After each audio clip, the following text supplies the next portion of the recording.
ശരിക്കും നമ്മുടെയൊക്കെ ജീവിതത്തിൻ്റെ റിയലായിട്ടുള്ള രൂപമായിരിക്കും ഇത്. അത്ര മനോഹരമാണ് ഒരു പൂവിൽ തേൻ കുടിക്കുന്നൊരു പൂമ്പാറ്റ അല്ലേ? പക്ഷെ ഇതിൻ്റെ മറുഭാഗവും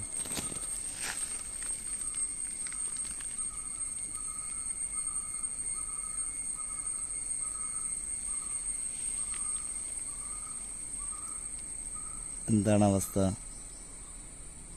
സ്പൈഡർ പിടിച്ച് തിന്നുന്ന ഒരു പൂമ്പാറ്റ.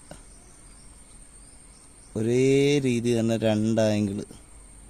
രണ്ടാങ്കിളിൽ നമുക്കത് കാണാൻ പറ്റും. നമ്മുടെ ജീവിതമായിട്ട് വേണമെങ്കിൽ താരതമ്യം ചെയ്യാം.